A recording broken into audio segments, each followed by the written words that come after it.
आइए अब आपको इतिहास में लेकर चलते हैं। किस्सा 1526 से शुरू होता है। ये वो साल था जब मुगल शासक बाबर भारत आया।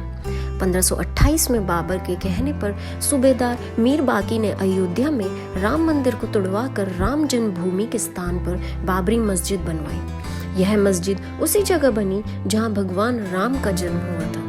मुगलों और नवाबों के शासन के दौरान 1528 से 1853 तक इस मामले में हिंदू पक्ष ज्यादा प्रभावी नहीं हो पाया, परंतु 19वीं सदी में मुगलों का शासन कमजोर पड़ने लगा।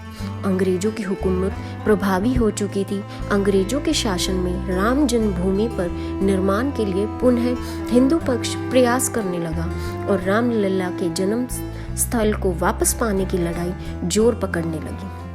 1857 की क्रांति के बाद अंग्रेजों ने सरकारी जमीन बाबरी मस्जिद के परिसर की एक कोने की जमीन बाबा रामानंदी संप्रदाय को दे दी। यहाँ एक चबूतरा बनाया गया जिसे राम चबूतरा के नाम से जाना गया। उस समय कहा जाता था कि यह भगवान राम का जन्म हुआ था, यही राम का जन्म स्थल है। इस चबूतरे की रखाव की जिम्मेदारी निर्मोही अखाड़े को सौंप दी गई।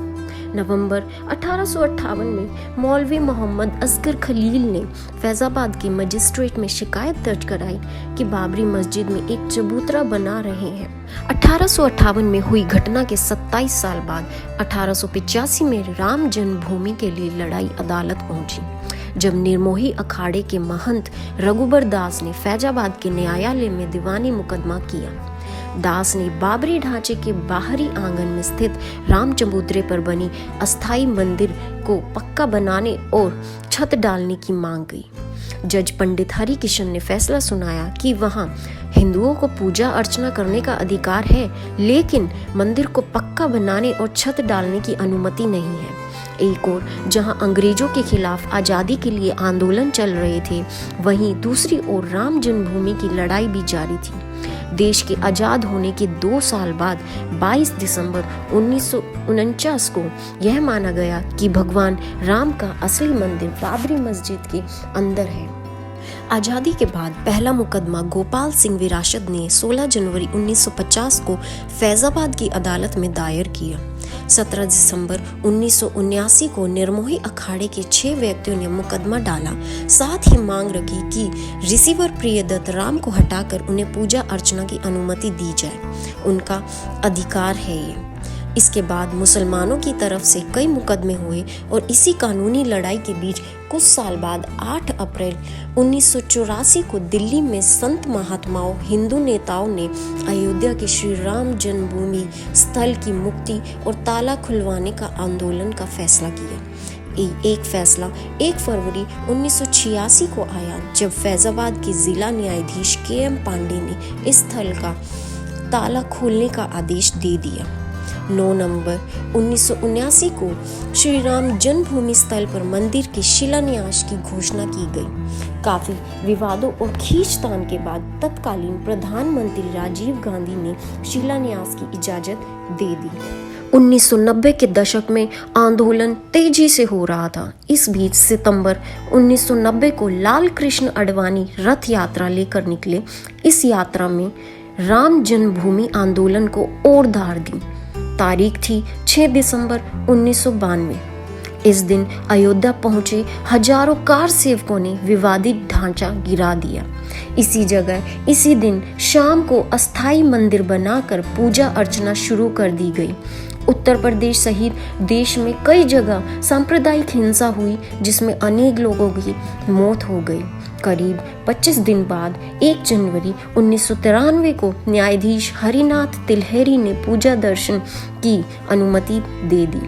30 दिसंबर 2010 को इलाहाबाद उच्च न्यायालय ने इस स्थल को तीनों पक्षों श्री राम लाला विराजमान निर्मोही अखाड़ा और सुन्नी सेंट्रल वक्फ बोर्ड में बराबर बांटने का आदेश दिया और गुंबद के नीचे जहां मूर्तियां थी उसे जन्म स्थान माना गया। इसके बाद मामला सर्वोच्च न्यायालय पहुंचा। 16 अक्टूबर 2019 को सर्वोच्च न्यायालय में सुनवाई पूरी हुई और कोर्ट ने फैसला सुरक्षित रख लिया। 134 साल से चली आ रही लड़ाई में अब वक्त था अंतिम फैसले का। 9 नवंबर 2019 को सर्वोच्च न्यायालय ने संबंधित स्थल को श्री राम जन्मभूमि माना और लगभग 3 एकड़ भूमि रामलला के स्वामित्व की मानी। वहीं निर्मोही अखाड़ा और सुन्नी वक्फ बोर्ड के दावे को खारिज कर दिया गया। इसके अलावा यह भी आदेश दिया कि उत्तर प्रदेश की सरकार मुस्लिम पक्ष को मस्जिद बनाने के लिए 5 एकड़ भूमि किसी उपयुक्त स्थान पर उपलब्ध कराए। इसी के साथ दशकों से चली आ रही लंबी कानूनी लड़ाई समाप्त होती है। अब बारी थी निर्माण की।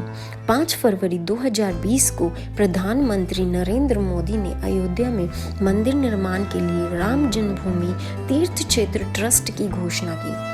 ठीक 6 महीने बाद 5 अगस्त 2020 को अयोध्या में राम मंदिर की आधारशिला रखी गई।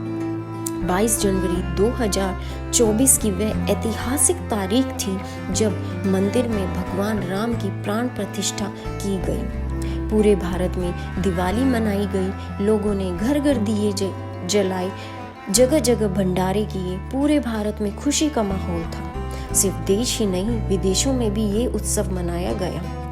और अब 23 जनवरी से आम लोगों के लिए मंदिर के द्वार खुल चुके हैं।